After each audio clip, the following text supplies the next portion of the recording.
All righty, what is up, college baseball fans? Welcome to the weekend number 10 preview episode of the 11.7 podcast. This is a big one. Home Field Apparel, our premier sponsor, is releasing 20 new college baseball pullovers, hats, and just other retro t-shirts for 20 new schools on Thursday. So if you're listening to this on Wednesday, sign up for the reminders on their website right now, because once they drop, they sell out quickly and they don't get restocked for 6 months. So it's very important, guys. Go to homefieldapparel.com, use our promo code CWS25. And in fact, for all the YouTube viewers out there, let me show you kind of what it looks like from last year. So last year they released, I believe, 8 teams. You got the Auburn Tigers, Florida Gators, Tulane, Green Wave, LSU, Mississippi State, Lady Vols for the softball team, Arizona, Florida State, TCU, this Arizona State shirt that I'm wearing, pullover from 1969. So these were what they sold last year, and I believe all of them except for one sold out within 2 days. And like that's how quick these things sell out. Um, they're releasing 20 new schools, and I have the list right here. I don't think they've released. I, I don't think they've publicly said the last 10, but I the 20 that they have released as of right now, I guess we can say Wednesdays, the ones they're going to release tomorrow. yeah. Yeah. So they've already said that they're going to do Vanderbilt, Ole Miss, Arkansas, Clemson, East Carolina, Texas A&M, Oklahoma. You can find pictures of those online on their social media and on our social media. Those will all sell out immediately.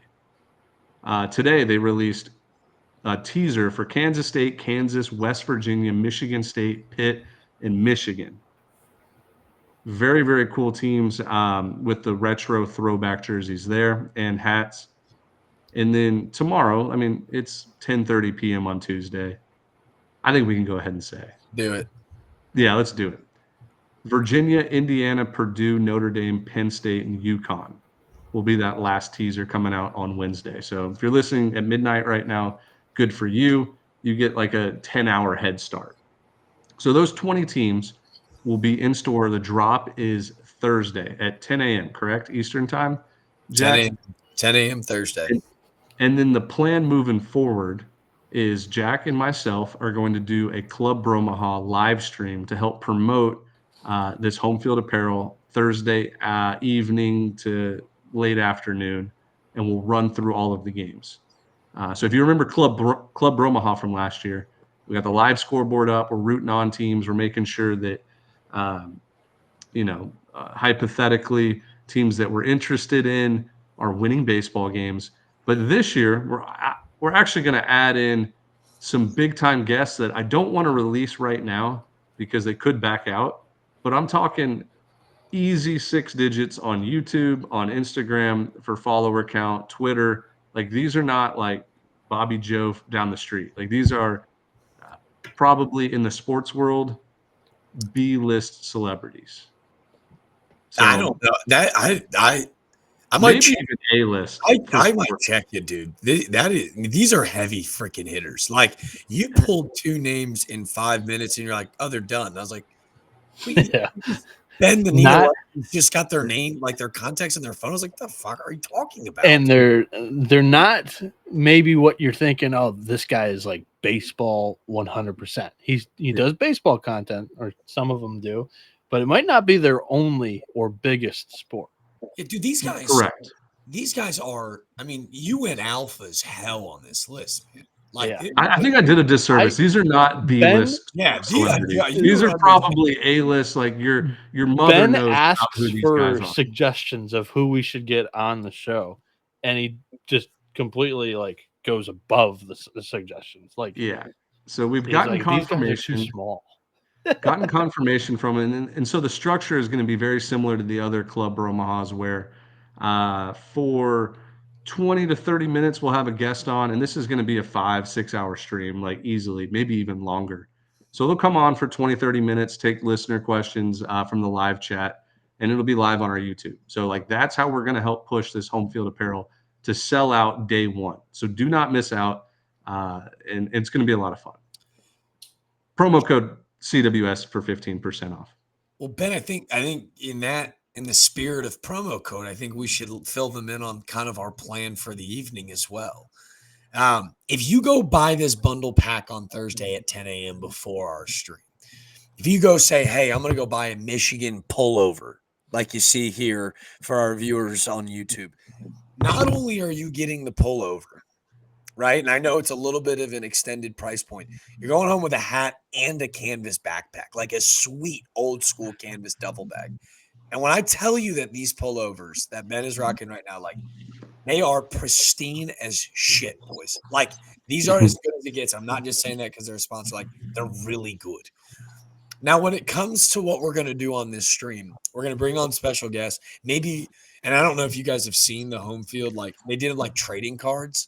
So badass. Like the old school vintage look for the teams that they're pushing. I think it's very much so going to resonate with a lot of their fan bases. So you got to be really careful because what we're going to offer you on Thursday is going to scratch the itch of some of you hypothetical investors out there. You can take the gamble or you can take the money up front. You can go ahead and get that CWS 50% off, or you can come hang out with us on Thursday night where all 20 teams who we are pushing these pullovers and hats will be playing. For every home run hit by one of those 20 teams, our guy Josh over at Home Field has granted another percentage point. And by the way, that's not just on the pullovers. You're talking about a team that's quite literally sweeping the world right now. Home Field is the proud sponsor of the Florida Gator freaking parade shirts. The Florida boys are hot. Yeah, that's if you're a Florida fan, guess what? Not only is that home run hit on Thursday night good for these jerseys or pullovers, they're good for everything in the store. So Home Field's going crazy and frisky with us. But here's the gamble. The gamble is you go, well, I'll just wait till the end of the night after all the home runs are hit. We're not bullshitting you. These things might be sold out. Might be. Yeah. The Tulane one from last year was sold out, I believe, in less than an hour. The hats and the jerseys. They're silly boys. So Thursday nights can be crazy. I think we should tease it maybe with our own. I don't know if we want to do the trading cards and just completely copy Home Field, but maybe we'll tease our special guest. A different guest every hour on the hour will probably run for about 5-6 hours, but we've got 3 confirmed that are these are heavy hitters. And like I'm gonna fanboy a little bit over a couple. Take a guess. If you're listening on the podcast, take a guess of who you think these guys are. One of them has 800 plus YouTube subscribers. One of them has 800 or 800K. Oh, 800,000. Yeah. I talk in K's here. Like I'm speaking Liam Doyle, only K's. So like 800K on YouTube. One has about 500,000 on Instagram and another 250,000 on TikTok. And we might actually introduce you to this guy. He's been a friend of mine, an acquaintance of mine for 3 years now. Huge college baseball fan, and he'll be good. He'll probably be our first guest, and you guys are all going to love him. And then the other one might be the biggest name in college sports right now. I might blush the entire interview, and I don't get starstruck. He said college sports. So Sports, not just baseball. He's passionate for college baseball. He walks into a room and he pulls everybody's attention towards him naturally. Dude. Yeah. He's a good teaser. So yeah, take your guesses in the comments. I think some people will figure it out. Anyways, let's get into the show. No Riz God tonight. Overslept. Funny. In our group message, he was complaining, like, well, first of all, 8 a.m. Eastern, I said, hey, boys, when do you want to record? I'm free most of the day. Doesn't reply. 4 o'clock, he knows I go and pick up my son Brooks from daycare. He texts back like, I'm good whenever. I can't keep filming at 4 a.m. Yeah, and he goes, I can't keep doing this at 6 a.m. Dimitri, we've done this. You've been in Italy the last 4 years. Like, you know the plan. What do you want me to do? Like, leave my son at daycare? You want to record right now? And my 3-year-old will be at daycare until 10 p.m.? Yeah, right. So then he what does he say? He says like, I'm good. And then he just doesn't reply. And I Yeah. try to FaceTime him, doesn't answer. And we've waited 2 hours for him, still not here. So it sucks because he's got a survivor pick this week for the weekend series pick'em to potentially clinch it. And we might not know his pick. It's him and one other guy. Wilkes, G. Wilkes, I believe his name is. I was actually DMing with him on Twitter earlier today. But yeah, I mean, it's just down to 2 people. And yeah, so we won't know what his survivor pick is. Can we make a call to action? Can we make a call to action real quick? I mean, let's just be honest. For everyone that's listening, let's be honest with ourselves. G. Wilkes, take care of freaking business. Just G. Wilkes, don't mess around here. Please go for the jump. Don't let. I'll read you our DMs. I'll read you our DMs. Here's our DMs. I was reaching out to him. He said it's nut cutting time in the survivor pool. And I said, you have, in all caps, you have to beat Dimitri, please. Cannot let him have that. He will rub it in our faces forever. So have to. But hey, they might say we're giant bandwagons of certain teams across the country. Obviously, the Mercer Bears, Charleston Southern, George Mason, Michigan. No one will be a bigger fan than we will be of G. Wilkes this weekend. We got to have it. We got to have it. It's C. Wilkes. Sorry, it's Colin Wilkins. It looks like possibly I don't know who is. Oh, he's definitely an LSU fan. Okay. Definitely. Just by his retweets. I mean, he's tweeting about freaking Drew Brees right now. He's got to be LSU. Like, he's a New Orleans. Purdue. It scared me for a second. Yeah, Drew Brees did not go to LSU, but his other ones were LSU baseball tweets. So I think he's an LSU fan. Okay. Anyways, so yeah, no Riz God unless he hops on here later in a second. But and surprises us. So structure of the show. All credit to Noah for this. We got to talk Golden Spikes because right now nobody's running away with it. Whereas like last year, we had the 3 guys. We had the 3 or 4 guys last week. Like at this point last season, we knew who the 3 or 4 finalists were going to be. This year, dude, it's anybody's ball game. Like, Noah found odds, Vegas odds on what was it, Bet MGM or something? Caesars. I'm sorry. And so we'll talk Golden Spikes here in just a second.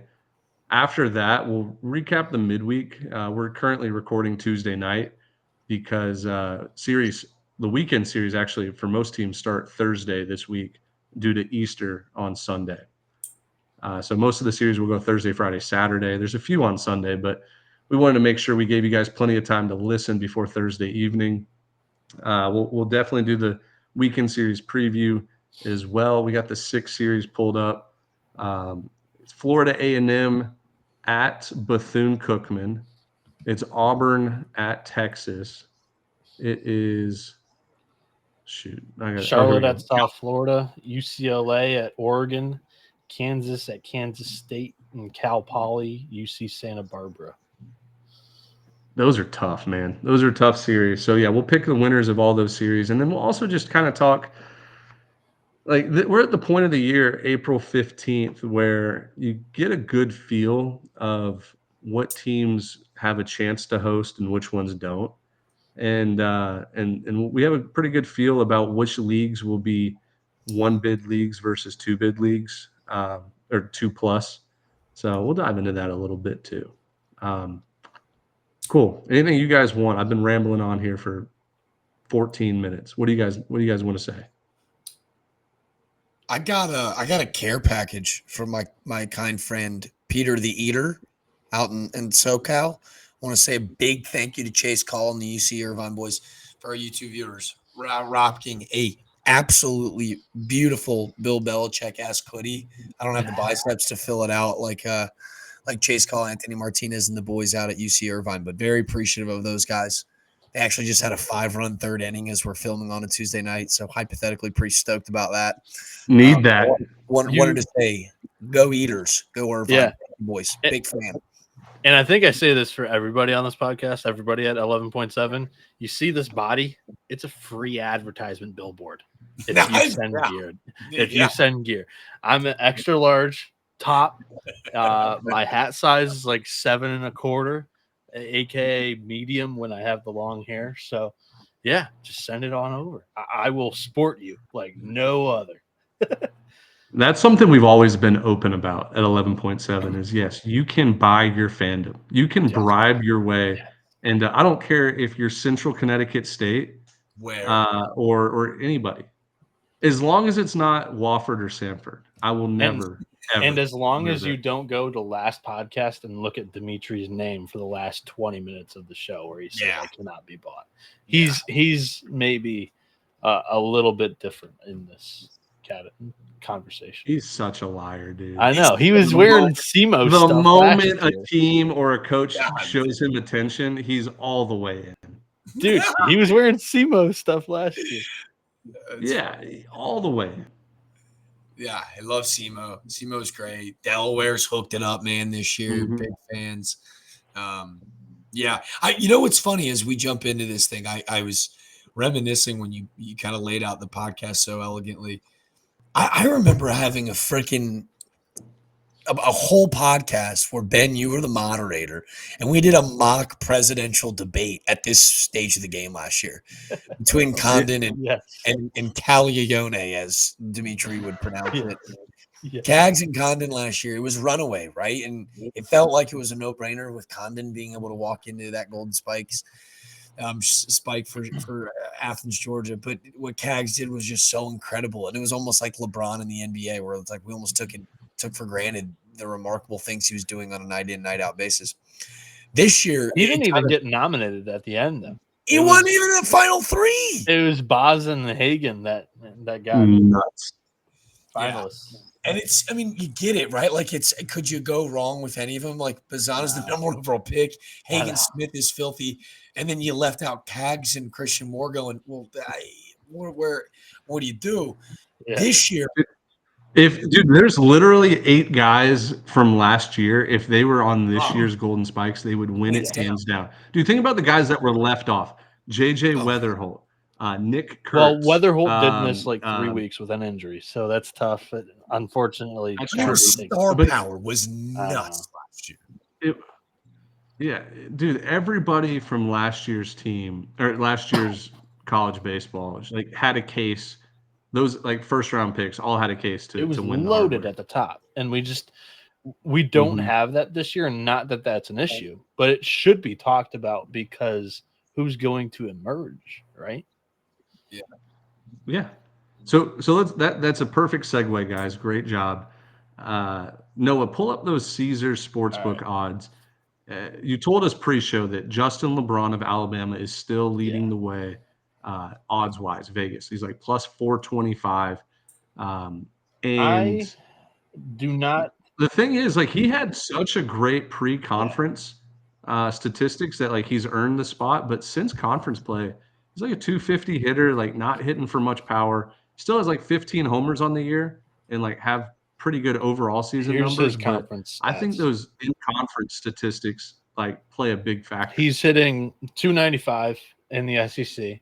With an OPS of 958. He's only got 4 home runs in the SEC. This season, 13 RBI and 13 runs scored in 15 games. Like, obviously, still great. Yeah, but 295 with 4 Jimmys, not that bad. You know, but overall, I would have loved half of those numbers in conference. I would have murdered a family for Big South, though. Yeah, but overall, like this year, his splits, like on the season, 342 average, 1176 OPS. He's got 15 bombs, and he's only got 4 in conference play. He's got 58 RBI. He's only got 13 in conference play. He's got 42 runs. He's only got 13 in conference play. So it's like, is that going to be weighted at all differently when it comes to who's going to be awarded this thing? I don't know if he's the guy that I would be targeting like as a pick to win this thing. I don't claim to be a sharp Golden Spikes Award better, but he's plus 425 and currently still the favorite. So, yeah. So I told you guys pre-show that I like have a vision of who I think the 3 finalists are going to be when it's all said and done. And it's guys that can go absolutely nuclear down the stretch that haven't even really touched what I think their capabilities are. And so my prediction for the final, like the three finalists, Drew Burress from Georgia Tech. He's got like 19 doubles this year, 12 Yeah. homers, a He's triple, hitting like 368, 10 stolen bases. 368, 1247 OPS, 12 homers, 46 RBI, 52 runs scored, and he's 13-1. He's the 6th favorite to win it. Yeah, and remember last year, he is such a streaky hitter where I wouldn't even say he's even touched what he could be hot. So if he has like a hot stretch down the road, the last 25 games or so, I mean, he's a shoo-in that I think he is the star power, Mr. Team USA. Like he's got everything that he needs to win the Golden Spikes, like right in front of him. The second guy that I think could run away with it if he gets hot, and he actually had a homer tonight, Bear Jones from LSU. Like he has the look. He's intimidating as hell. He's on a very good team, and he's 30 plus homer potential. And he hasn't even gotten scorching hot yet. Like he's shown flashes, but he's somebody that can kind of take the college baseball media world by storm just by how big and strong he is. Like he looks like a Golden Spikes. Jared Jones, he's plus 800. He's the 5th favorite on the season. He is hitting 360, 1109 OPS, 11 homers, 50 RBI, 41 runs scored. Yeah. And then the third guy I think is somebody that deserves to be in this position. I can definitely see Liam Doyle, Friday night guy for Tennessee. He's leading the country in strikeouts. I think opponents are hitting like 120 against him this year. 6-1 on the mound, and like that number might be like 11-1 when the season's over. The case is if there's going to be a pitcher represented in the list of finalists, he is by far the choice. He's, like you mentioned, 6-1, 247 ERA. He's got 95 strikeouts, just 16 walks in 51 innings. That's almost 2 Ks per inning right now on a pace, and we're 10 weeks through the year. So, he seems like those would be my three. On the mound. Those would be my 3 guys that I think I would feel confident saying that when the season's done, they're going to be the 3 left standing. Yeah, Doyle feels like a lock almost to be in the conversation. It feels like there's always a pitcher that separates themselves. He has clearly done that. He's going to be on one of the best teams in the country. Let me throw another name out there at you. He's missed a little bit of time, but Gavin Keelan, I know, high on that list as well from an odd standpoint. The things that, I mean, just even seeing him back in that lineup in that Ole Miss series for Tennessee, game changer for them. His ability, right, played for Team USA, his ability out of like position too, where you go, oh man, he pops so much like power from that second base spot where he feels like a really juicy pick as well. But Bear Jones is the sexy pick. It's always going to be a guy that hits a lot of Yahtzees that is in the conversation. But Rylan Zaborowski too down in Georgia. He's doing really stupid stuff. I think is he still hitting over 440, Noah? Yeah. No, not 440. 405 on the year. 1448 OPS is maybe what you were thinking of there. 16 bombs, which is second in the country. 54 RBI, 32 runs. He is 4th right now in betting odds. He's literally just Charlie Condon 2.0. He is identical. I wonder what Condon's stats were at this point. Probably pretty similar. Crazy. No, Condon had like a lot more home runs, I remember. And he was like raking. He was average was like 50 points higher, I feel like. Oh, wow. That's annoying. I hate the rain on the parade. Oh, good. Well, shoot. Sorry, Noah. Sorry to make you mad. Jack, so I remember last year, just listening to the pod, you had a pretty good stat about Golden Spikes Award winners, right? Yeah. I can't remember what the exact number was, but it's a Team USA given award. Now that I am doing work for Golden Spikes and Team USA and getting to interview some of the most like attractive candidates, had James Quinn Irons of George Mason on last week, Ryan Weidman of Western Kentucky will have the opportunity to interview him tomorrow. Like this award encompasses so many, right? Junior colleges, high school kids, amateurs.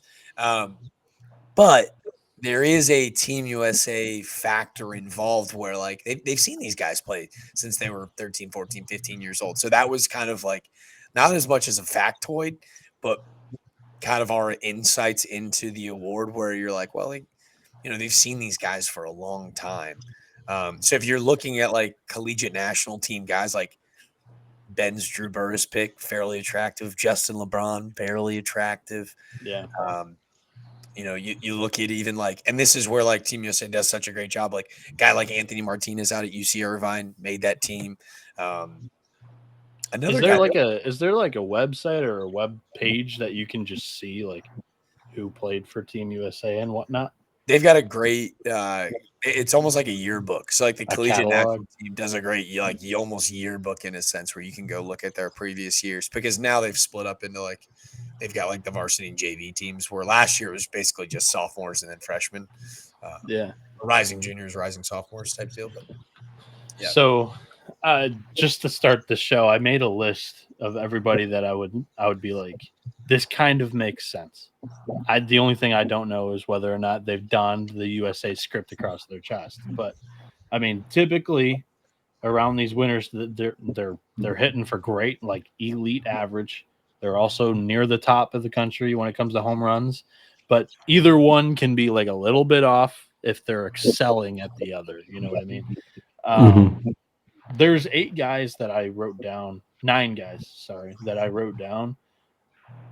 4 of them aren't even listed from Caesars.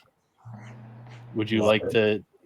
Also, another stipulation was like, I know a lot of JUCO, high school, and mid-major stars get nominated and are on the watch lists and whatnot, but I feel like a lot of power conference players have won this thing most recently, right? Yeah. So both the Lodi's cousins aren't listed. Alex is insane for Florida State. 432 average, 1282 OPS, 13 homers, 44 RBI, 40 runs. Believe me, every time this kid does something good, Seminoles fans are in my mentions about a preseason top 9 shortstop graphic that I created saying, why didn't you have this guy on it? And I don't know the answer. I really don't. I apologize, Knowles fans. His cousin Kyle, who's on Georgia Tech, and he's missed some time due to injury, so I don't know if he's necessarily going to be the guy when it's all said and done at the end of the year. 392 average, 1351 OPS, 13 home runs as well. Both cousins are tied. That's a very intriguing race there. 44 RBI, 49 runs scored. Cade Lewis is a big bopper for Wake Forest. 429 average, 10 homers, 1286 OPS, 45 RBI, 33 runs scored. The last one is a guy that I think probably could win the John Olerud Award this year. Ethan Hedges of USC. Batting 398 with a 1268 OPS, 11 homers, 41 RBI, 36 runs scored, and he's their closer. So those 4 are really interesting. The best value play, if you're looking to make a hypothetical investment here, is Rock Chalowski, 60-1. He's hitting 374, 1263 OPS, 11 homers, 39 RBI, 50 runs scored. He's on my fantasy team, Noah. He is. He's probably racking up a ton of points. The other names on this list that everybody knows is Drew Burris, Vahiva Aloy, and Jared Jones. So those are that's somebody that I just completely whiffed on. Vahiva Aloy just screams Golden Spikes to me. He's got that aura that we were kind of missing from dudes a year ago, where I hate that I used the word aura. I just sounded like a high schooler. But he's got it, though. You know, do you know ball, though? Yeah, bro. The thing about me is like hella ball knower. Yeah, dude, I just think that there is this. What do you think? It's not lack of star power. The game's never been covered better, and there's never been more talent. Last year, there was just so many college guys in that upper threshold of the first round of the draft, where I don't know if, like, I think there's going to be a good bit of high school guys that go early in the draft this year. I'm not even going to try to pretend to be a draft guy, but there are guys that are doing that far better. But I just think that's Azad's job. Facts. What the hell, Zod? We need to call him into the bullpen right now. that I think we're just in this weird state this year where I think it's so competitive in conference play that like you're seeing these numbers kind of like I don't know. I don't want to say like colluded a little bit, but didn't you say Noah like the winners usually always right around 400 and they're top 5 in home runs usually like they're at the top of each category for the most part because it's just the sexy numbers. They're near the top of something. They're elite at something and good at everything else. So I just feel like batting average and home runs are like your most, universal stat that everybody understands is, oh, this guy's a superstar. Yeah. Because the award, right? Like just like the Heisman, which has kind of become a quarterback award, and then obviously you mix in a guy like Travis Hunter, where it kind of depicts this idea of like, is it the most valuable? Is it the biggest star in the sport? Is it just the most incredible season? And that's why we talk about these amateurs. It's why I'm interviewing these mid-major guys because they deserve to be talked about. If it's kind of all of that encompassed together, to me, my favorite today, investment would be Doyle. Like there's no one that's been more dominant. 2 strikeouts an inning for a starting pitcher is so ignorant. Like it's so ignorant. And then you add in the fact that it's like, oh yeah, he's doing in the SEC against the best hitters in the country. Like he would be like how Ben kind of talked about how Aloy, like, oh, it just makes sense. Liam Doyle, like, is literally itching. And I think he'd throw with his right hand if you asked him to on Saturdays. Like he feels like a guy that could not run away with it, but become a front runner here soon. Well, let me ask you I guys think this. What would it take for Jack Omen of Yale to win it? Because right now, his numbers are laughable. 5-0 on the mound, true freshman, by the way, at Yale. Yeah. 5-0 on the mound, 47 and a third innings pitched. One earned run, a 0.19 ERA, 55 strikeouts, only 11 walks. Hitters are hitting 157 against him. If he finishes 10-0 with a sub, let's just say he finishes with a 0.50 ERA and 75 strikeouts, You gotta, right? it would go down as probably the best pitching season in college baseball history. So I know that we're done with like the Ivy League transfer port. Like, what are some of the numbers? Doesn't take an Ivy League guy to know that someone's coming with the Brinks truck. Yeah. Are we sure we're done with that? Like, I know I've seen it in basketball like a bunch more than baseball, but Yeah, like maybe. baseball, it's always the grad transfers out of the Ivy League, but like basketball, it's okay. You're a sophomore transferring out, and then you're going to play 1 year, and then you're going to go to the NBA. It could very well turn into that in the college baseball. Like financially speaking, how much is that Ivy League degree worth to you? Yeah, no, his numbers are crazy right now. But yeah, I guess we're just gonna have to see. We're 9 full weeks in. We got 5 or 6 regular season weeks left, plus some conference play. Five, and then plus conference conference. tournament week. Yep. That's crazy. So we'll see. Hopefully, somebody will separate themselves. Well, cool. No, what's next on the list of things to do? Well, it was kind of in the my ideas kind of contradicted each other because just like the Golden Spikes, a lot of college hitters haven't separated themselves in this 2025 MLB draft class, and maybe to our detriment. Like we're going to see a lot of high school kids, I think, early top first round rather than, everybody's talking about, oh, the best talent goes to college baseball, whatnot, all that narrative stuff the last 2 years because the top of the draft has been just absolutely loaded. It really is tough to even try to throw a dart and say, oh, this guy's top 10 for this year when it comes to like batter's box. On the bump, I think we've got somewhat of an idea, right? Yeah, that makes sense. Yeah, I would agree with that. Like you have Brimner and from UC Santa Barbara, Kyson Witherspoon, Cade Anderson, Riley Quick, Jamie Arnold. Like those guys definitely feel like first rounders to me. Liam Doyle, of course. Yeah. But you're right. Like, yeah, that's a good point. Like hitter wise, Who? Because Burris isn't draft eligible. Like who? Obviously, you got Jace Laviolette, Jay still is who the first off the board, right? I think so, but I mean, he's obviously hitting a lot better right now. But his start to the season was almost like shocking. I think it might be Merrick Houston. Oh, Really, you think so? Because I don't even think he's the best shortstop in this draft. I think he's probably number 2 or number 3 for me. Like I love Ava Arquette. He screams big leaguer out of Oregon State, transfers from Washington.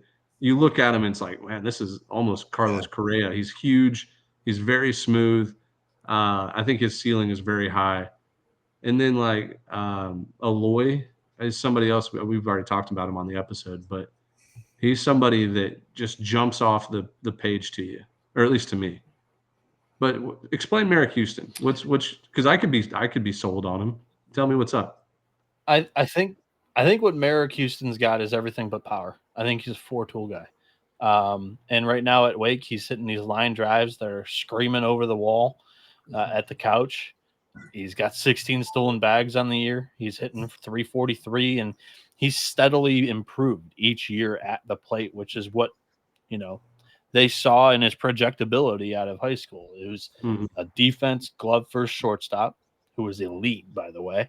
And he's consistently taken a step up offensively. So I think that a lot of people in some war rooms are probably going to look at Merrick Houston as a guy that they still think that they can, keep that improvement going at the plate. And there's still plenty of power in that frame to tap into. You just got to add a little bit more meat on him,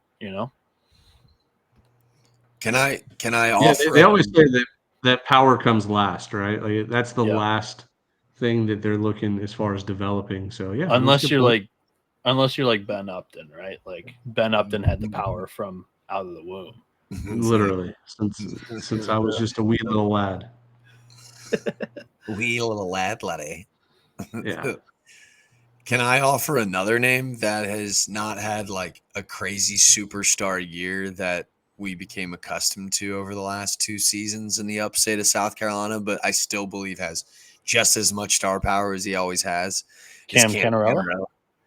Oh, right? Let's go. Okay, so he's only got the 1 pump this year versus the 11 he hit last year, but he just screams big leaguer to me. And I don't like he feels like an all-star. Everything he does is flashy, but he makes it look easy.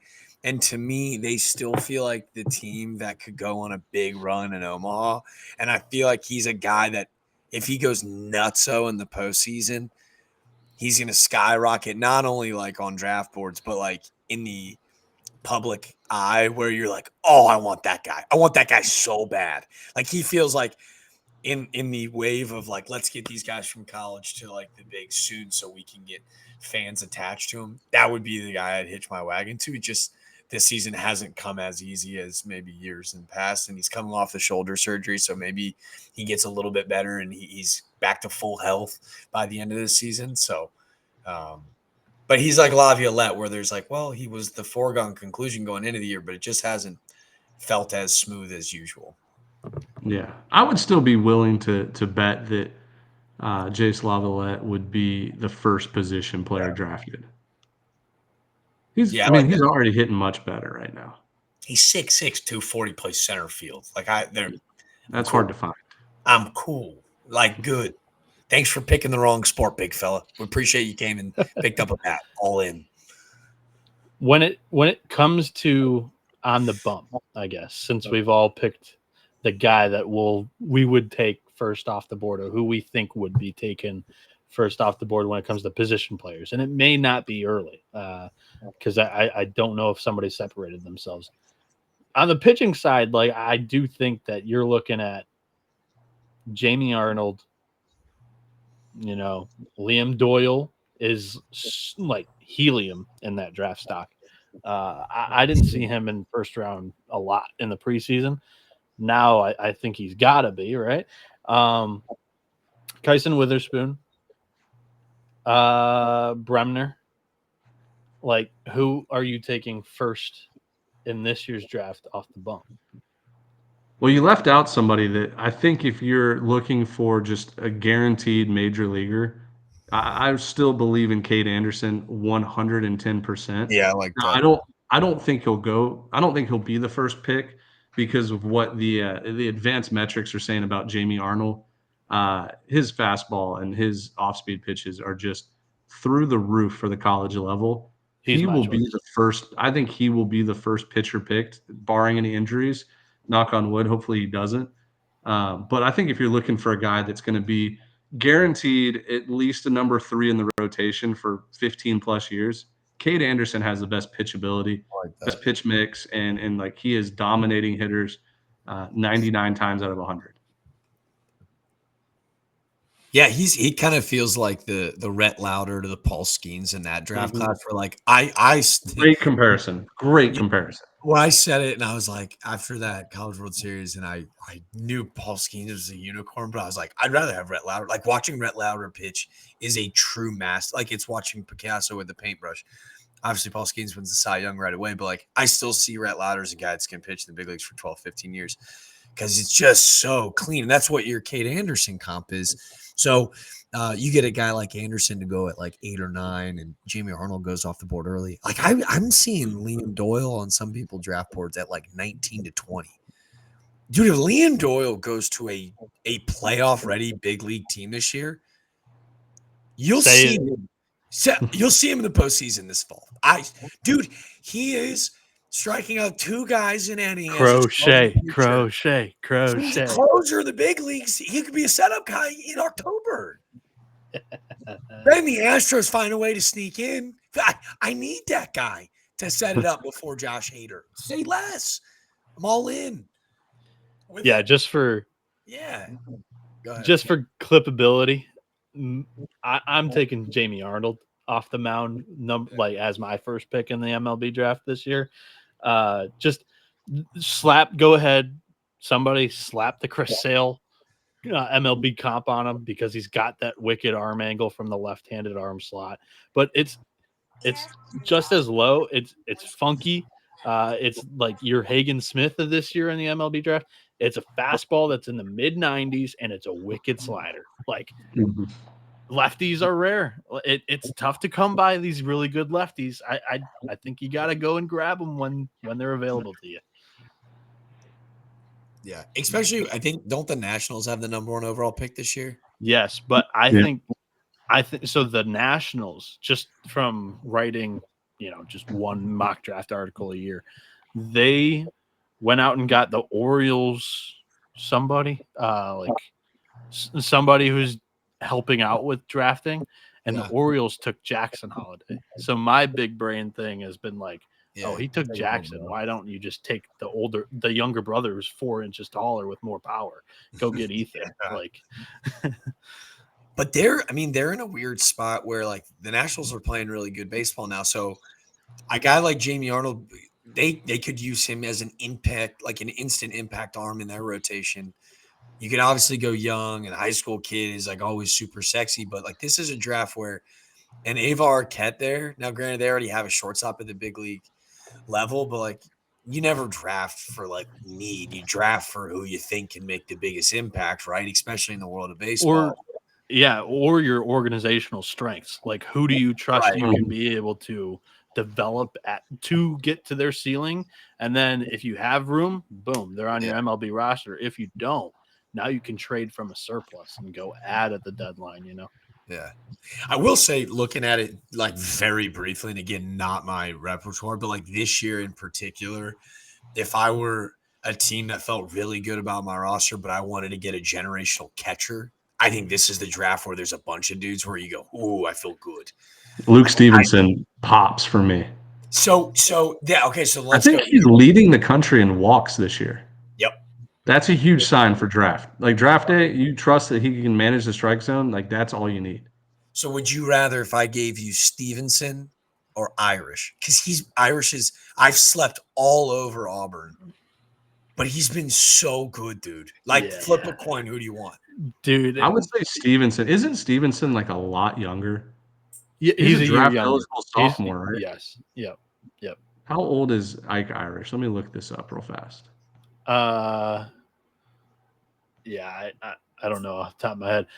I'm gonna go with my Southeastern kid, the Southeastern Michigan kid. Give me Ike Irish. Yeah. He's a bopper, proven. Like even I know Auburn, they've had some support in that lineup, but like on a team like that and still producing at the rates he did. The only question with him that apparently a bunch of scouts have is like whether he's going to be able to stick behind the plate. But yeah, Irish. I'm rooting for the man. I'm rooting for the guy. I'm rooting for you, laddie. Yeah. Yeah, there's some fun names out there. Even like a guy like Caden Bodine out of Coastal Carolina, a switch hitting catcher, who's hit 300 his whole career, manages the hell out of that staff. But by far, I don't want to say by far, but he's not all really talented. He's probably the best defensive catcher in this class. Like there's some really fun names that might not stick out to you like they did last year, but they're impact ready dudes in a completely different way than the class from last year. Yeah, that's a good way to put it. It's like almost tricky though. Do the like early first round catchers like pan out very often? You have like Adley Rutschman, who was a no brainer Yeah. first Yeah. overall pick. And you're Henry looking at Davis. like Henry Davis, like yeah, he's we'll not even see. catching that much. Yeah. He just caught Skeens yesterday, which is hilarious. But I saw they did that for the storyline. for the story. Yeah.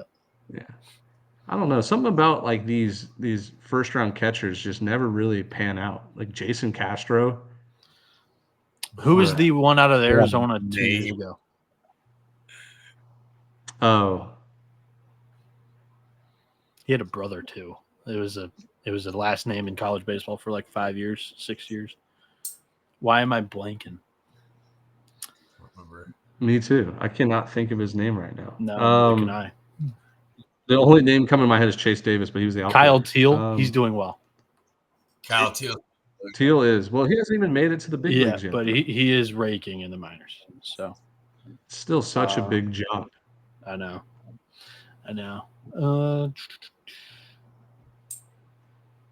Can't remember his name. No, neither can I. Oh, Susak. Something Susak. Oh yeah, Daniel Susak. No, It was Daniel and Anthony. Daniel and Anthony. I can't remember who. I think it was Daniel Susak who's the catcher. Yep. Sorry, I just got lost in my own head. Beautiful place. Staring off into space. Host Sparkplug put us back on the tracks. Plug us back in. Yeah. Cool. All right, boys. You guys want to do a little midweek recap? Anything that stood out to you guys tonight? Well, there's one that we have to talk about right off the top. It's in your home state. Because what the fuck? Yeah, Georgia Tech not being televised. I almost called my lawyer. Well, that's a suable offense if I've ever heard one.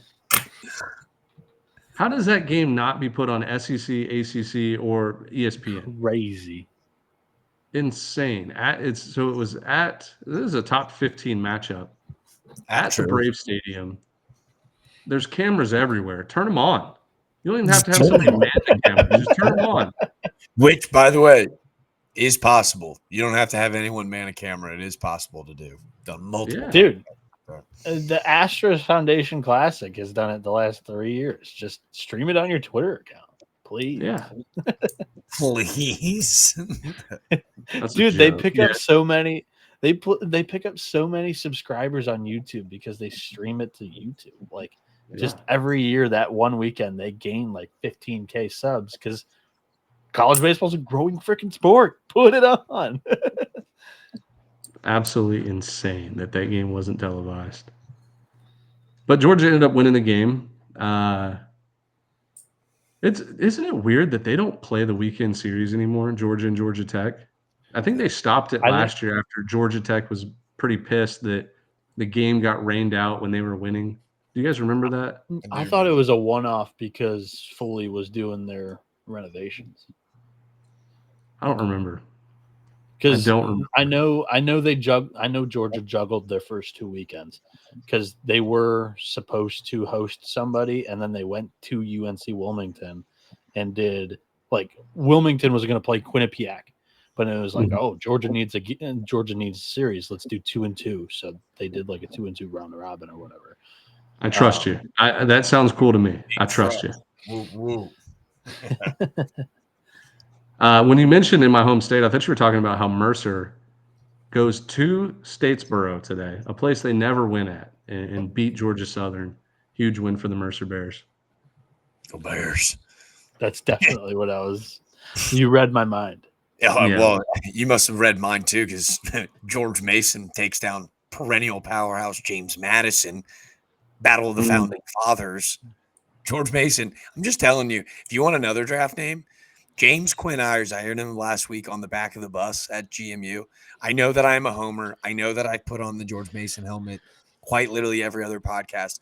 Folks, you can't lie about 6'6", 235, playing center field, running a 6'4". This is the right-handed Jace Laviolette. He's hitting 434. He's got 8 homers. He hit another one today. Buckle up. If you're an MLB fan, draft James Quinn Irons. I double dog dare you. That's right, guys. He interviewed him in the back of a bus, like Barstool Sports, Bussin' with the Boys style, Barstool Sports, Pardon My Van, or whatever, Van Talk style. Yep. That's right. Yeah. But I guess none of those podcasts you listen have ever been to Towson U, and that's exactly where I did it. So, yeah, commitment, drive. I might not be the best analytical guy in the world or draft specialist. I know that is a Major League Baseball name. Like he's got the name for it. You can see the Quinn Irons back of the jersey just arched like a rainbow already. Salta La Macchia? Yep. Can we do, not to digress, can we do our favorite all-time college baseball names? If you've got a couple, because I know mine. Yeah, go ahead and get us started. Let me think here for a second. Sky Bolt, best college baseball name maybe of all time. It's a good one. Maybe Dude, I partied with him in Atlanta one time. What? You partied with Sky Bolt? Yeah, it was either after Kyle Lewis's draft party, or it could have been after Mercer played Georgia Tech in football one fall. And yeah, he was like out with the crew. I guess he was mutual friends with some of my teammates. Very funny guy. Yeah, Sky Bolt, UNC, true freshman, started in center field. Yeah, love that guy. Damn, that's good. Okay, cool. That's fun. I just blushed thinking about it. That guy was a dog. Such a dog, man. Best college baseball names of all time. Yeah, shout out to my boy Joe Healy over at D1. It's the only list I've ever been ranked on in my entire life. I finished 44th in his top 50 college baseball names back in 2019. Well, no big deal. Only list I've ever made, 44th out of 50. But it's not, guys, it's not a big deal, I swear. Shout out to Joe. I can't think of any off the top of my head that are great names. Yeah, no, I don't want to throw out something that's just like I don't have anything that beats Sky Bolt. I promise you that. It's a good one. Rock Chalowski's pretty damn good. It's a good name. Rock is up there for this Who is the guy on Mississippi Valley State like just 2 weeks ago? James Ben Bond. was calling him 007. It was something. What was his name? Snipes. Laser Bond. Laser Bond. You know what's funny? Oh, I mean, I don't know if I should say this on the podcast, but I'll say it. I don't really care. Mississippi Valley State DM'd me, and they're sending me his jersey. Let's go. Actually? Yeah, I swear. You gotta wear that. His name is. He said, "Send me your address, and we will send you a James Bond Snipes jersey in the mail for you." That's awesome. I think it was James Snipes was his name. So then stop thinking that's your favorite name in baseball. Yeah, the Delta Devils, baby. Hey, so I cheated, and I have 2 names now. So, Seth Beer. Yeah, easy. Come on, easy. Yeah. Dude, how about Clemson? Shout out to Clemson for having Seth Beer and Drew Titsworth within a 5-year span. That was on a team. Tremendous. Yeah. And they've got Purify. Like, come on. That's a cool name, too. Let's not act like it's even in the same stratosphere as Titsworth, but I mean. Yeah. Seth Beer and Travis Swaggerty. Swaggerty's a good one. Love Swaggerty. Yeah. Yeah. Torkelson was always funny, I thought. Yeah, I played. It was good. Torque bomb. Torque bomb. I'm having trouble even just thinking of a single college baseball player right now. Ben just gave me that stare like you're so young. Like I forget how young you are. When I said Torkelson. Torkelson. I'm just proud of you, Noah, for doing your taxes, man. That's why we started late. Noah was doing his taxes, first time ever. Tax day, baby. No, it was not first time ever. But yeah. Dude, taxman. Come find me. Anybody else do their taxes with pencil this year? Is that legal? You're a madman. All right, let's recap the midweek, boys. So we did the midweek, didn't we? No, did you guys see where Southern Miss was down 3 runs to Southeastern Louisiana in the top of the ninth, 2 outs, nobody on, 2 strikes? They rally, get the bases loaded. Nick Monastery, grand slam. Go ahead, grand slam, top of the ninth. So No, I Southern didn't Miss see just it. does I not mean, go away. You kind of just mentioned where I was at the entire night, unfortunately. So, yeah, you did watch. College baseball was unfortunately not on the screen at the kitchen table. Yeah. Fair. I watched Western Kentucky in the dogfight Louisville with a nice win over Western. I had that game on for a little bit. So the West score, West Virginia steals home, top of the ninth to win it. I saw that. Yeah, they're so fun, dude. 2 outs, 2-2 count. Guy comes set. He's already sliding into home plate. Never saw him. It's crazy. That's West Virginia baseball. Love it. They're so fun, dude. Oh, dude, how did we go almost an hour without bringing this up? This would have been Dimitri's first topic of the day. Ben, Ole Miss should never have a kids' day again. Oh my God! Thank you for bringing this up. Ben, so Noah, 11.7 more. Speaking of Noah being too young, back in 2019 when we first got started with 11.7, we did a top 25 ranking, not mid-major top 25. We did like an actual top 25, and there was discussion between, hey, does Ole Miss deserve to be in the top 25, or does I think it was maybe Arizona or somebody? I don't remember the other team, and we chose to put Ole Miss in the top 25 for that week. Tuesday rolls around, 11 a.m. first pitch. It's Kids Day in Oxford, Mississippi. Everybody who is every kid in the freaking county is at the game for Kids Field Day. trip. They lose to North Alabama, who was a first-year Division I program. And from that moment until the end of the season, Ole Miss was banned from our top 25 ranking. Literally embarrassed the hell out of us. We banned them. We made a whole stink on social media, got the whole world to rally behind us. And Ole Miss was banned from our rankings. And if we still did a top 25 today, they would still be banned. They are forever banned from our top 25 if we ever choose to do it again. They come out today against Little Rock. You have 6,000 7 to 14-year-olds in your stands. They lose on Kids Day in front of the little kids get to witness Little Rock beat Ole Miss at 11 a.m. on a Tuesday. Embarrassing. They connect. I went back and looked. They actually won Kids Day last year and in 2023. I didn't look prior to that. But yeah, 2019 and 2025. Forever, just Ole Miss and Kids Day. Biggest rivalry in the sport. Biggest rival in the sport. So people are starting to murmur that Ole Miss hates children. They hate all hates children. They hate them. They drive around in white vans with candy written on in black marker on the white van. Let's go watch Little Rock baseball, baby. Good for Little Rock, though. Good for them. I shouldn't make fun of driving around in white vans. That's what my college baseball team did to get from school to the baseball field. So, yeah. Yeah, sounds so excited. About as exciting as this midweek. Yeah. The only other thing I have to say about the midweek, Liberty beats Virginia. Virginia drops to 90 in the RPI. They are so bad right now. But this is Liberty's 5th ACC win of the season.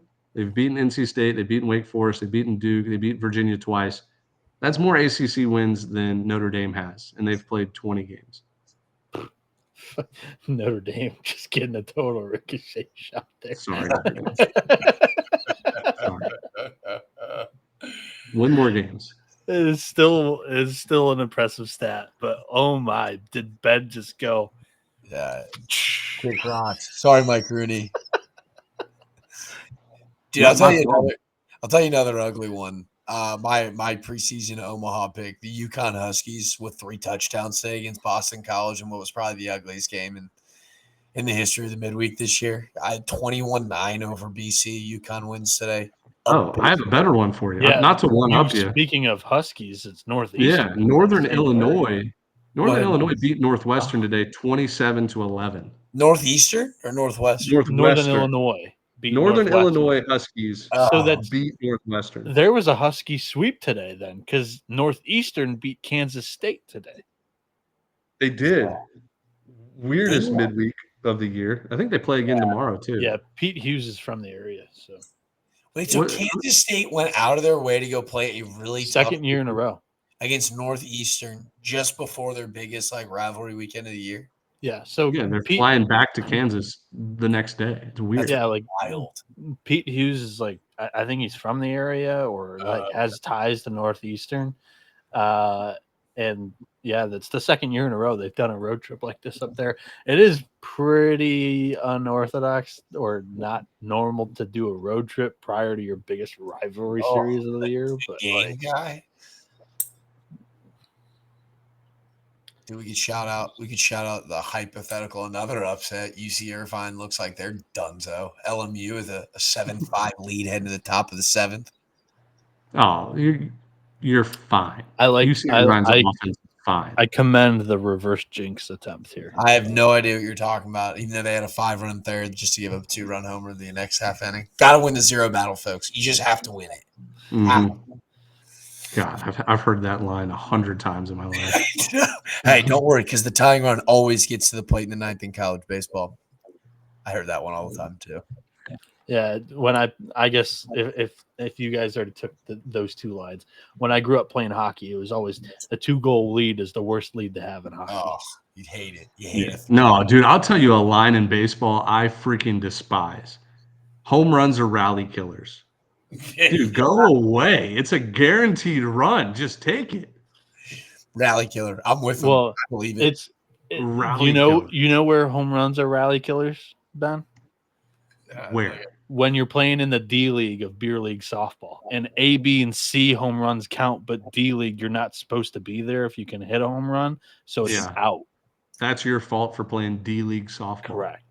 Correct. Yeah. Yeah, home runs are rally killers. Shut up. No, they're not. It's a guaranteed run. That's what you're trying to do. You're trying to score runs. Well, if he gets on base and the next guy gets on base, then if the next guy hits a homer, then it's 3 runs. Well, guess what? If you go back to back to back to back, that's 4 runs.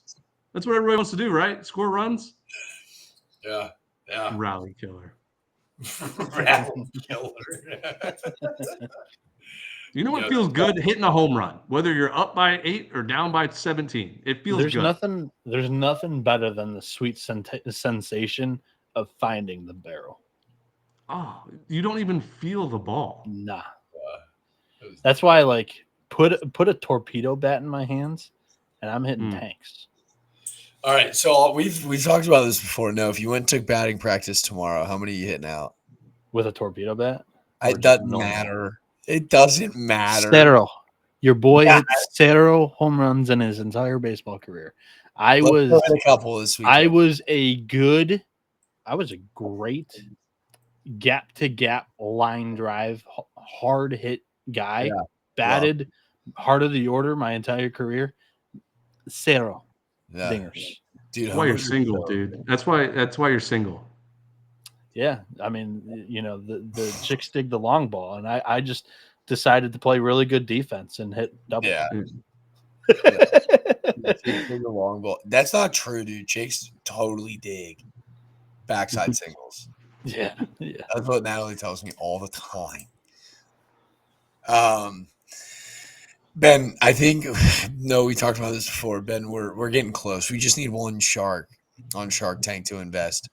We want to create a club where we just set up like adult batting practice where guys can No. just show up, take BP, shag fly balls. It's like a community. You know that stupid run club thing where everyone goes runs together and none of them are smiling?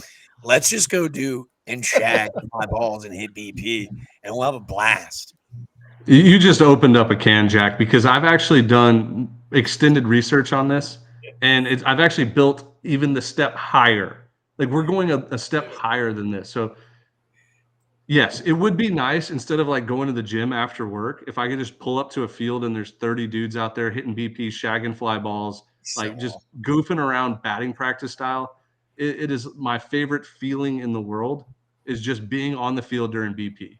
Like just shagging fly balls, fielding ground balls at short when I do not belong at shortstop, and then hitting the baseball as hard as possible. But let's take it a step further. And this is a serious inquiry here.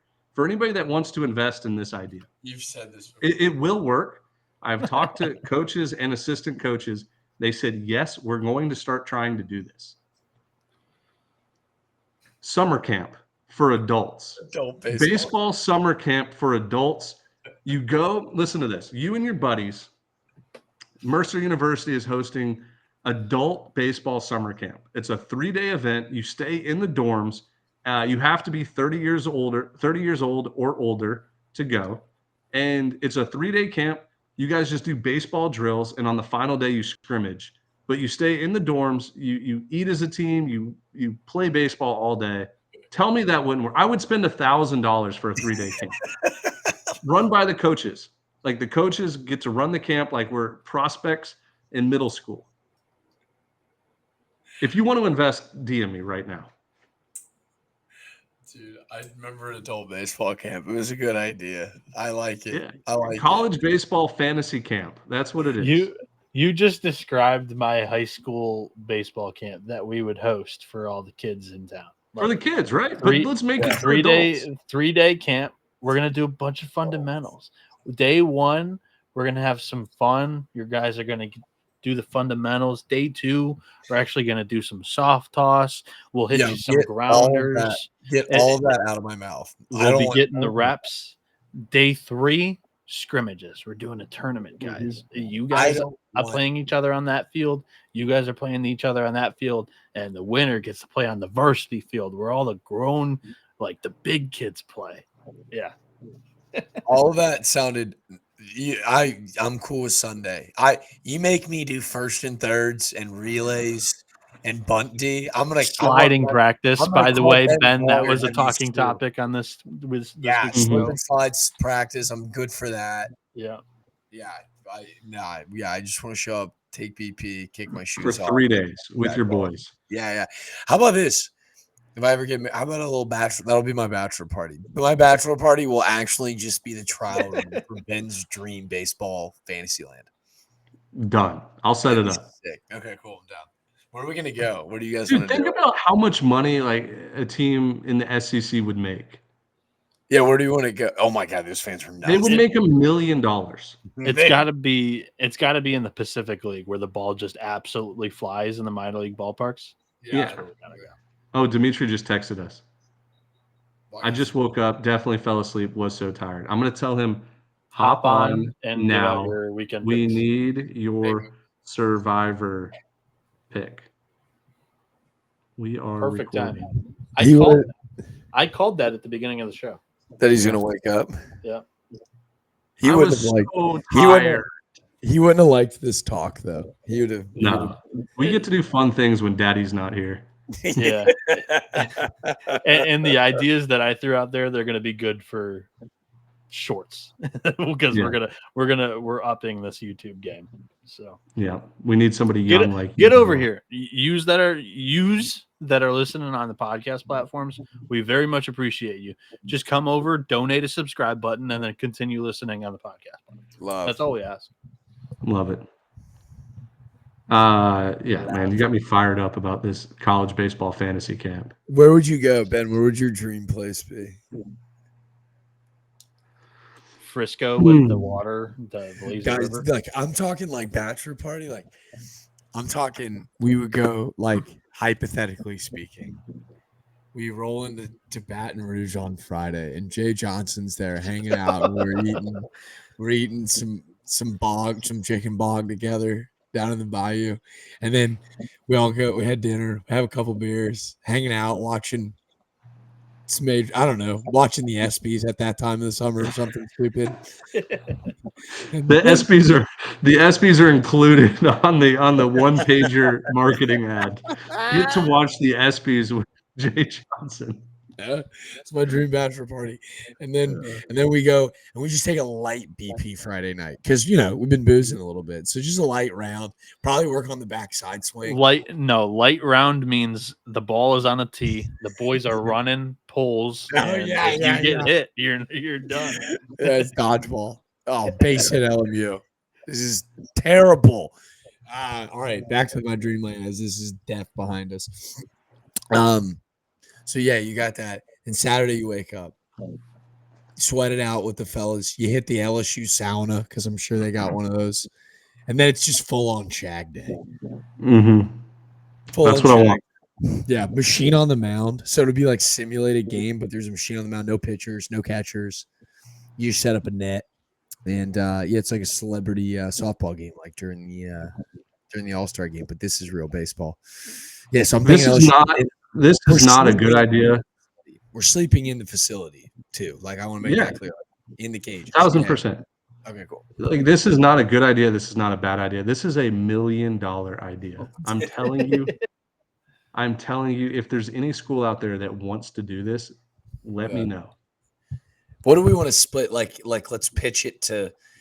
I got a weird feeling LSU's not going to do it right away. No, Jay, you should. Jay, I know you're listening. You should say yes. It'd be great. I'll propose next week just to make this bachelor party real. Jack's, dude, it could be the.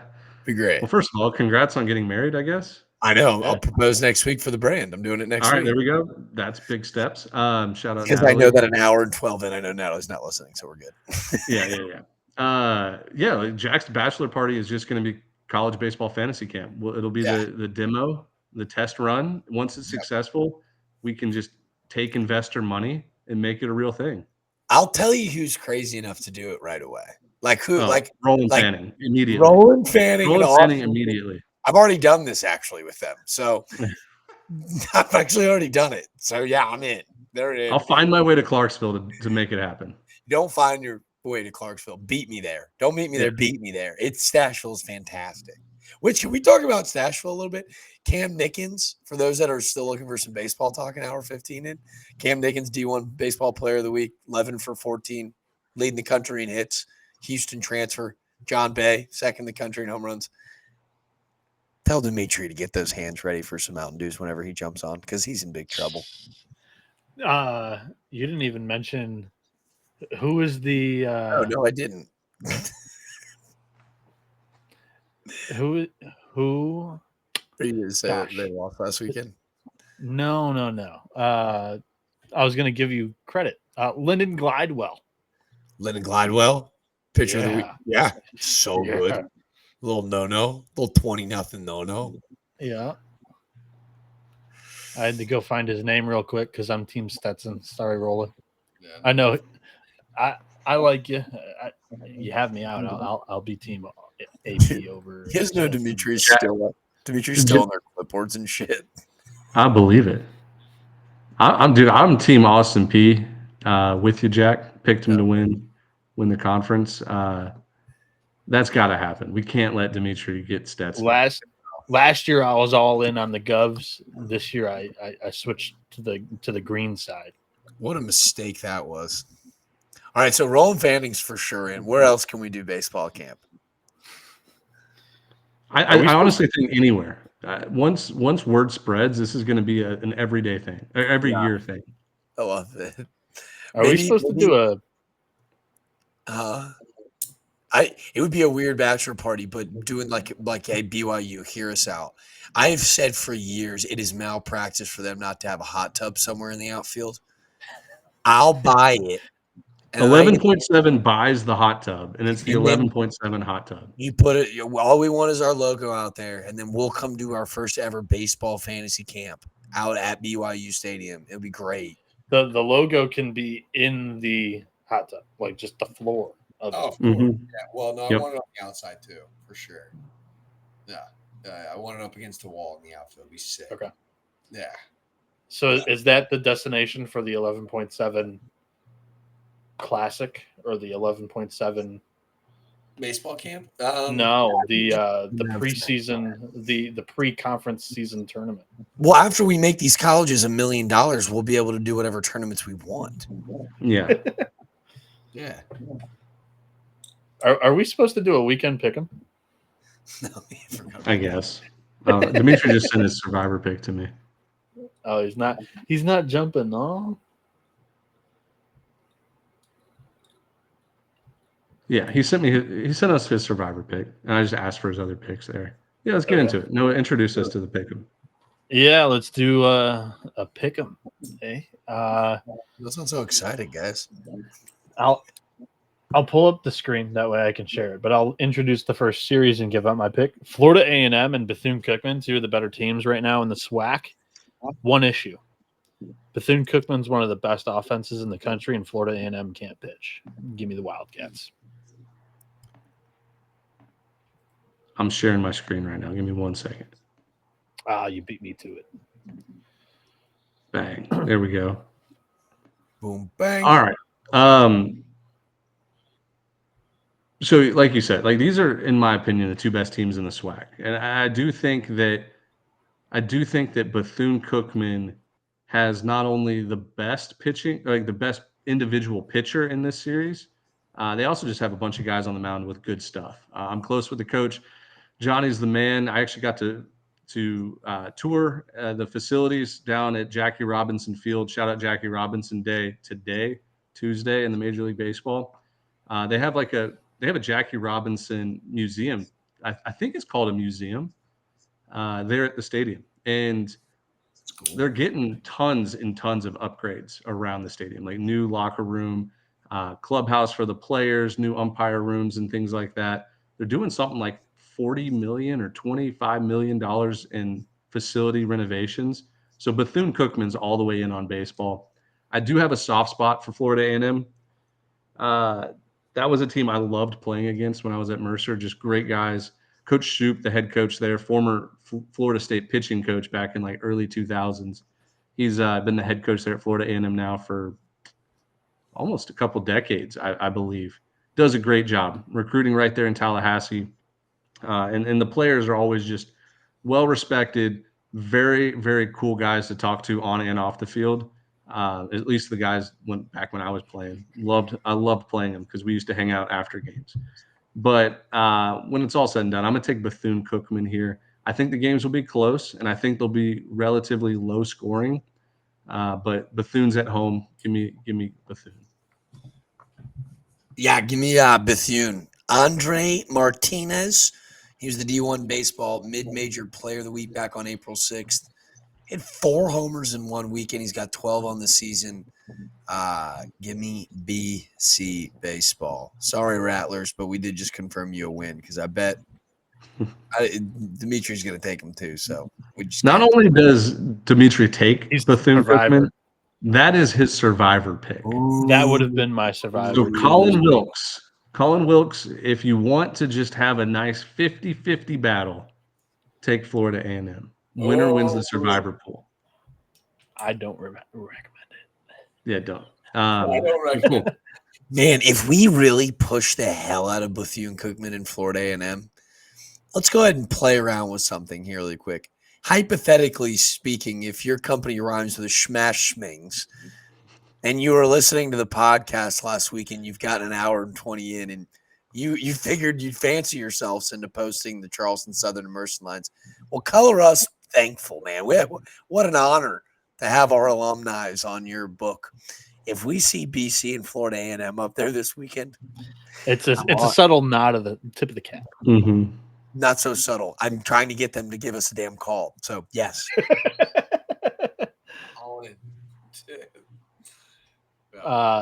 Please post your lines like the night before, please. Cal Poly, UC Santa Barbara. Man, do the Gauchos need this series? Couple of chances earlier this year, Hawaii, Irvine, fall flat. Unfortunately for them, I do believe both of those were on the road. Now you get another one of the top programs that are having a really good year in the Big West at Ushaka Stadium. I believe that's how you pronounce it. I think it's the Gauchos' time this weekend. Hopefully the rotation's like kind of back on sturdy ground. I'm going Gauchos. I think Cal Poly's the better team. I just think the Gauchos have the better weekend. Interesting. Okay. So yes, you hit the nail on the head earlier when you said that Santa Barbara fell flat for Irvine and Hawaii this year. They also fell flat for Long Beach State. Now they have won 5 straight games in Big West play since Friday night at UC Davis when they lost 1-0. But at the same time, they've beaten UC Davis and UC Riverside. They're flirting with not making the Big West tournament. Right, exactly. Like they haven't shown me enough, at least so far this season. Their marquee win was like the sweep against Campbell when we thought Campbell was going to be really good, and like they are. Campbell's a good team, but like it wasn't as it wasn't the exclamation point that we thought it was after week 1. I'm going to go with Old Reliable. Like Cal Poly just continues to win series. Their record this year, let's see, it's 25-9. They got swept by UCLA opening weekend. They lose 2 out of 3 to Texas A&M, and then they also lose. Hold on here, I had their schedule pulled up. Like all of their losses have been against really good and talented teams.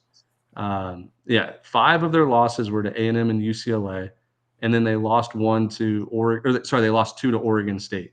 So that is 7 of their 9 losses. Their other loss, like one of their other losses, was this past Friday, extra innings against Hawaii. So, like, I just think Cal Poly is a damn good team, and they're still not getting the credit that they deserve. I mean, their RPI is 17. They go on the road and win this series. Like, hosting a regional is legitimately a possibility. So I'll take Cal Poly here on the road. The offense at UC Santa Barbara has not woken up, and it still is not awake. So, yeah, I'm going math here. I think Bremner wins every time he touches the rubber. He's the midseason Golden Spikes finalist for a reason. He's that good. He wins you a game, and then it's just about finding a way to win a baseball game. The Gauchos have kind of been in that conversation for those that like aren't paying as close, but like a Virginia or an A&M. Like there was a lot of preseason hype around this damn ball club after what they did last year. So I think the time is now, right? Like if they lose this one at home, don't fade the facility, a la Noah.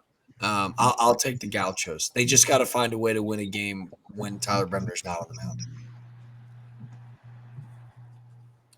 Here's my don't fade the facility series. I'm going. Oh wait, and Dimitri also picked Santa Barbara. I don't know if we said that already, but Dimitri's also on Santa Barbara. The Gauchos. Here's my don't fade the facility series of the week. I'm going with Texas. I think this team is really good on both sides of the ball. I mentioned it on last show.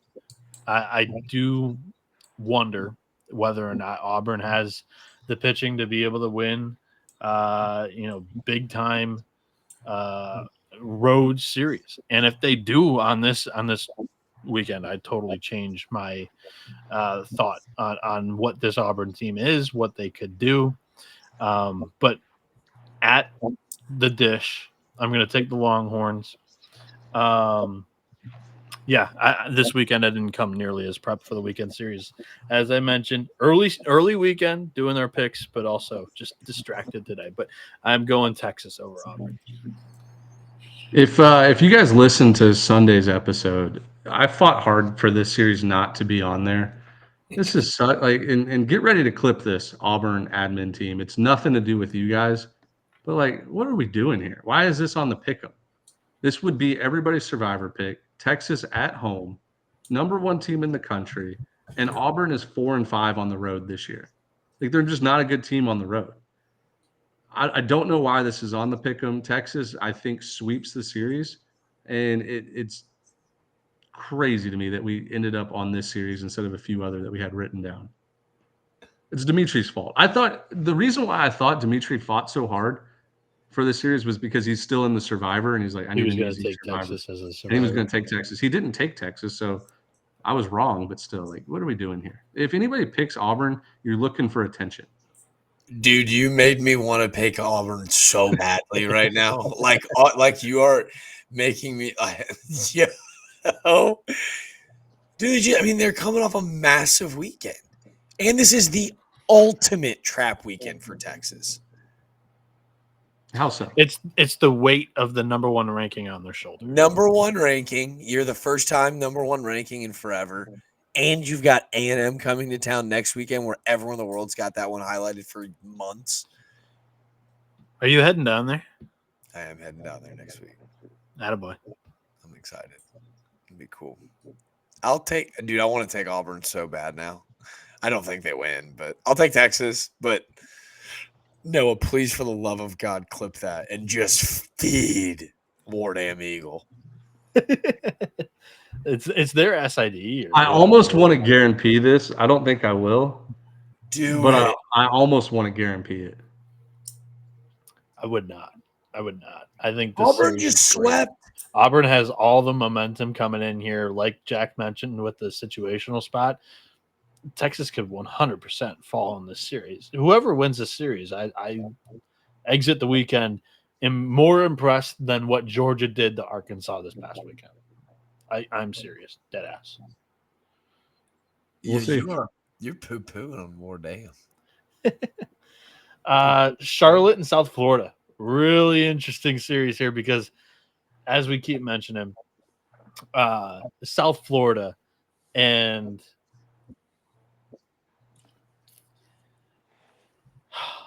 You froze there for Wow. a second. Noah, can you hear us? Yeah. I froze? Yeah, you froze. We missed everything you just said. Yeah. Damn it. It's okay. Our viewers are hanging onto the edge of their seat for you. South Florida and Mitch Hanna's have just played way above expectation. And I'm not even like trying to be rude with that, but like I really respect D1 baseball and a lot of their work they do in the preseason and the off season. They did not see a whole lot of positivity heading into the year for the Bulls. They had them dead last in the AAC, and it's a hell of a story that they're playing so damn well. And they're going up against top 10 pitching staff in Charlotte when it comes to Sierra. Gillespie on Friday night against USF. I am going to go South Florida. I saw this team early on in the year drop the game 1 in a couple of big series and then come back and win game 2 and game 3 when they weren't facing a dog. And I think the Bulls are going to be able to do that here against Charlotte too. Give me USF. Nice. I'm going to go the opposite way. Like, if you're a fan of mid-major or even just like college baseball in general, Thursday night's game between Braun, the starting, what's his first name? I forget his first name, but USF starting pitcher, lefty, played at Charleston Southern, Jack, like 2 or 3 years ago. I don't remember Braun's first name. Wow. But he's a lefty. He's nasty. And then Gillespie, we know about what he's done in conference play at searched him Charlotte. up for you the other day too. Yeah, I always forget his first name. CJ Braun or something. Corey Braun. I got it. Corey Braun. Corey Braun. Really good starting pitcher for them on Fridays. He goes 7, 8, 9 innings pretty much every start. But so does Gillespie for Charlotte. And I do think he's an automatic win. The numbers he's been putting up in conference play, we tweeted him out. He's like 4-0. Ridiculous. Like 1 ERA and 30 innings pitched in conference play. It's crazy. But I'll take Charlotte. I think their offense is a little better. And they got beat up pretty bad tonight against UNC, but they were throwing back into the bullpen guys just to try to get to this weekend. They know how important it is. So I'll take the road team here. Fun fact for you, Corey Braun. I actually do remember he started one game at Charleston Southern his freshman year. Santa Fe College, Ole Miss, now South Florida. The last South Florida Charleston Southern lefty pitching connection. Any takers in my recruiting class to CSU? He and I were very similar from a talent standpoint. Did he play at Kentucky? No, just South Florida. So Oh. he was committed to CSU, was on campus, and then had some family deals happen, and he ended up transferring to South Florida. Shane McClanahan.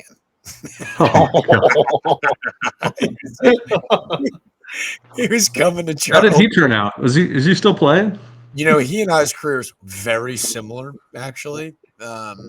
Yeah, he's playing pretty good baseball.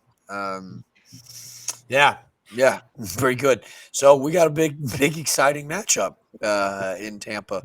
I'll take Charlotte though. I think Gillespie's been maybe one of the best Friday night starters in the country, not even in just the mid majors. And man, they've been really fun. Like Cody Gunderson's a kid for them that absolutely rakes. They got a bunch of Canadians, killer tailgates. I'll take the Niners. And Dimitri has Charlotte as well. Oh, wow. We all picked Charlotte.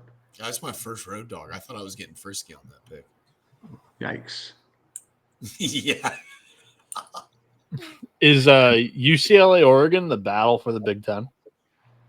Right now, for sure, yes. I mean, Iowa's in the picture. Iowa's also played like the bottom teams in the Big Ten. Yeah, I will be watching. I'll be catching at least a game of Iowa at Michigan this weekend as well. Yeah, UCLA Oregon. Very fascinated by this series.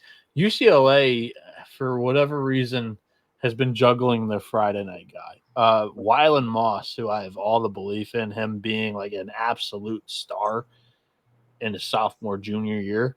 Freshman last week, his first week as a Friday night starter against Washington, dud. They drop it to Washington, bad. and I know Banks for UW is pretty dang good in his own right. But, yeah, UCLA didn't have the sharpest weekend last weekend. I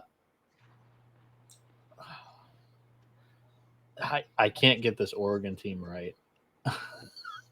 When I'm gonna go. I need to hear you guys talk about this one. Don't hurt yourself there, Noah. Did you see his brain? He went into a blender.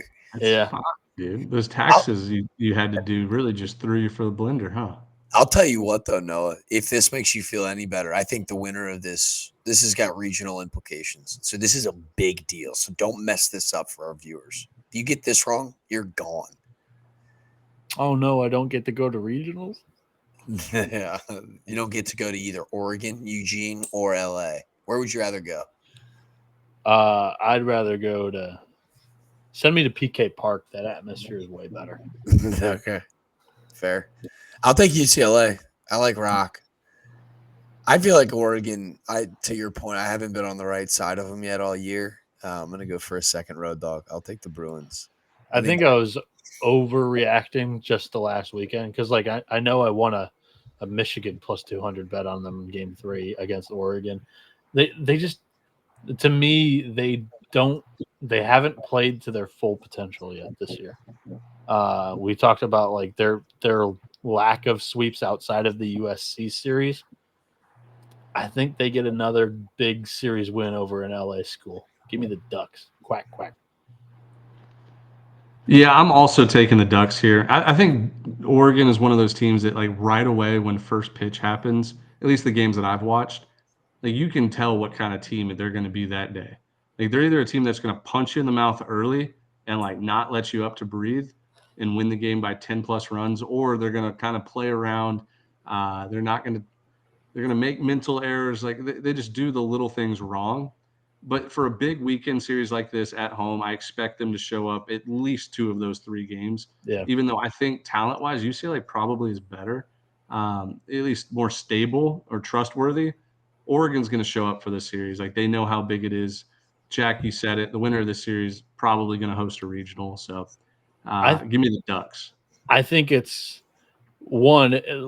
I think it's an example of why RPI can't be taken at face value, but I still think it's like somewhat hilarious that D1 baseball has Oregon, I think, 16th in their rankings, and the RPI's got them outside of the NCAA tournament. Like, Yeah. it's a wild range of outcomes that this Oregon team, has put themselves into, and by virtue of the Big Ten. I mean, you love it and you hate it. Sunflower State Showdown, one of the biggest series of the week. All right. Dimitri also said Oregon for this series. Okay. Sunflower State Showdown, one of the biggest series of this weekend. Both teams kind of got well, actually, no, Kansas State won their series against UCF, I do believe, but Kansas got roughed up at TCU. They now hit the road again to another purple Big 12 team. Do they have the Arkansas syndrome, where they can't beat these purple guys?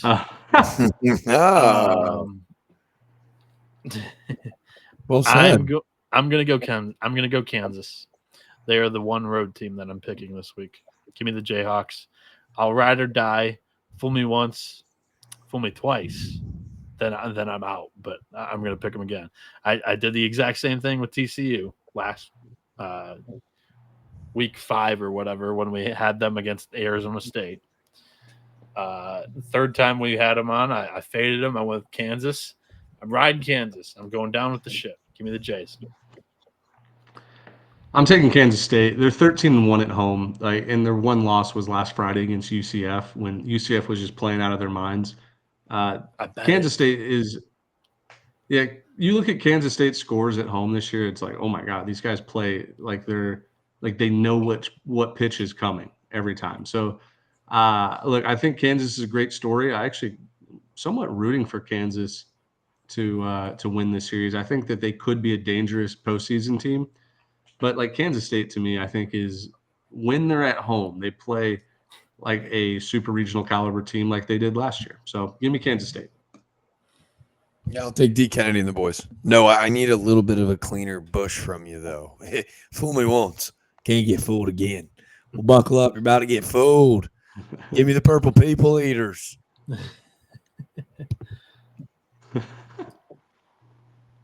And Dimitri took Kansas State too. And Dimitri's survivor Kansas pick State with Dimitri. Bethune-Cookman. Bethune-Cookman. For all the marbles. Nothing better than riding the swag. Let's go, baby. Let's have some fun. I think his opponent should take Florida A&M. Just go 50-50. Flip a coin. That is not the right side of the 50-50 odds you want to be on. This is why I always lose these bets. But yeah, you should do it. It'd be great. It'd be great.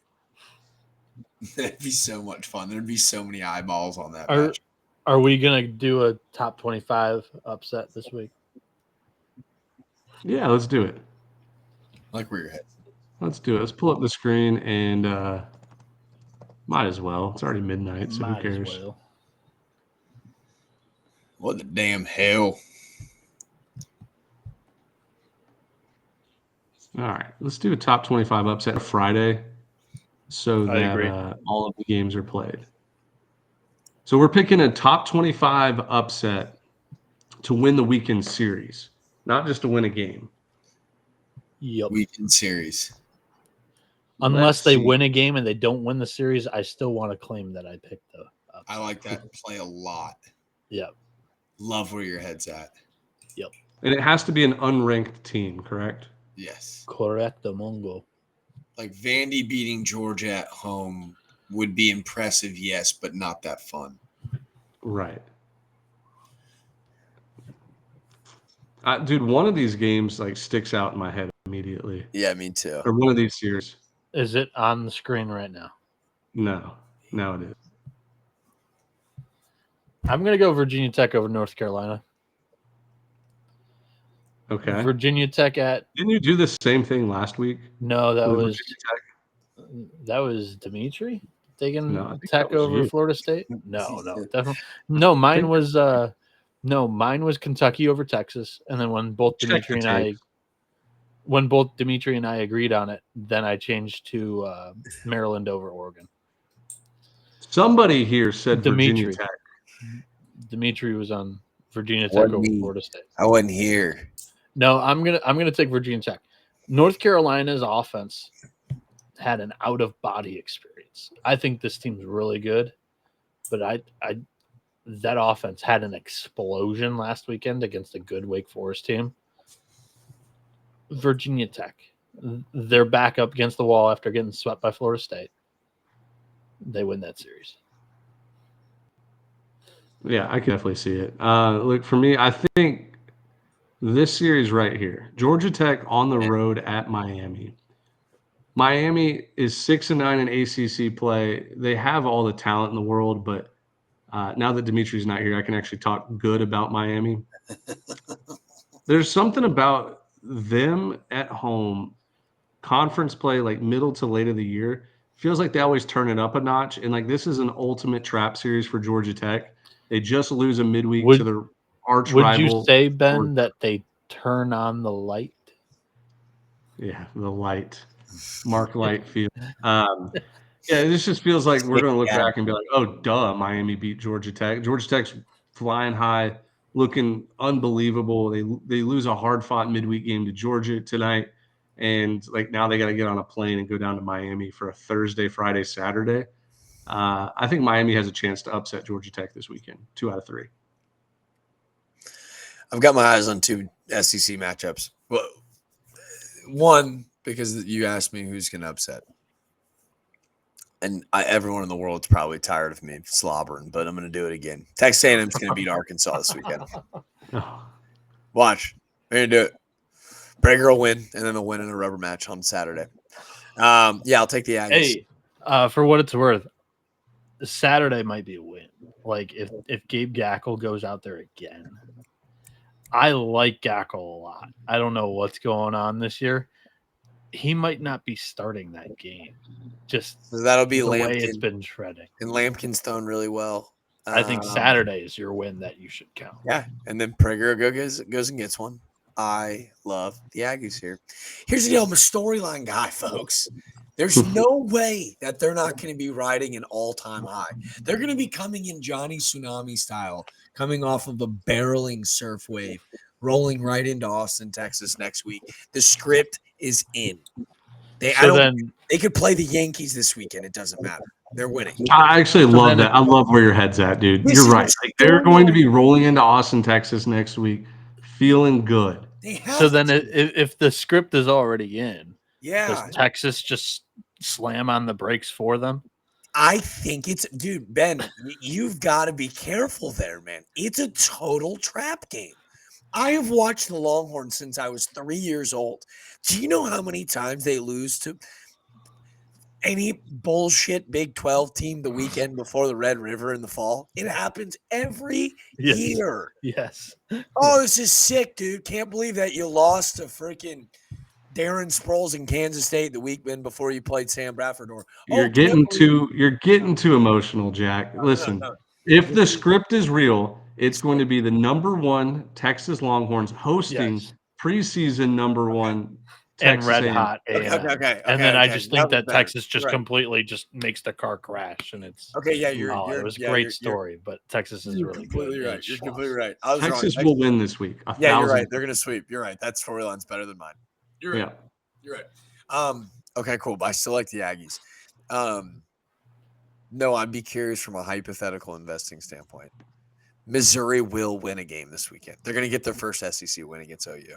They're going to do it. I was looking at that too. They need one. They just need one for the love of God. I don't think they do. I think Oklahoma beats them all 3.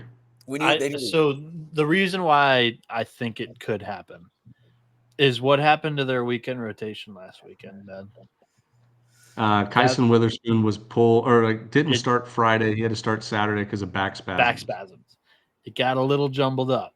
Cade Crossan might be a day minus rest again, heading into a Thursday game now. So like you're in a 2-week span, you're gonna bump him up a day, or you're throwing Witherspoon on MLB rest for the first time this year, which could be good. It could be a good idea. Like he might be in that spot where regional final on a Monday. You throw them on a Monday, and then you come back and you throw them on a Saturday, right? So, or a Friday, if that's how you want to Quinn Matthews it, But yeah, I think that Oklahoma's pitching is not an ideal spot because of the back spasm last week.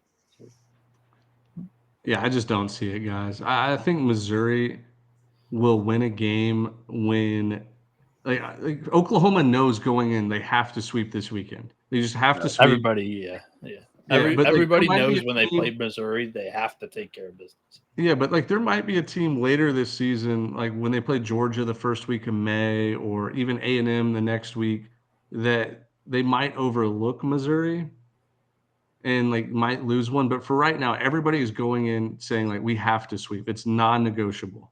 Like winning the series does not do it justice. We have to sweep, and I think they will with that mentality. Oklahoma cannot afford to drop a game here. Yeah, that's fair. I just want them to get one. I kind of don't want them to get one. You I want 'em to want go them- undefeated? Yeah, I kind of want them to go 0-30. Yeah, and that might be cynical, but there's something about greatness goes both ways. Like they will be the greatest losing team in SEC history, Okay, all right, I'm with that. and then like it's one of those where it might not happen ever again to go 0-30 in conference play. That would be brutal for that fan base because just a year prior, their basketball team went 0-18 in SEC play. Like, what's next? Football? No, I'll tell you what's next. It's the Sun Belt. He's gonna relegate. That's what's next. Yeah. Oh, that's funny.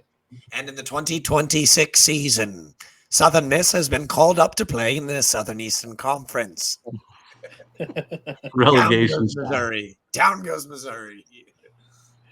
Real quick, is Southern Miss that best all athletic program of the Sun Belt that would get the call up?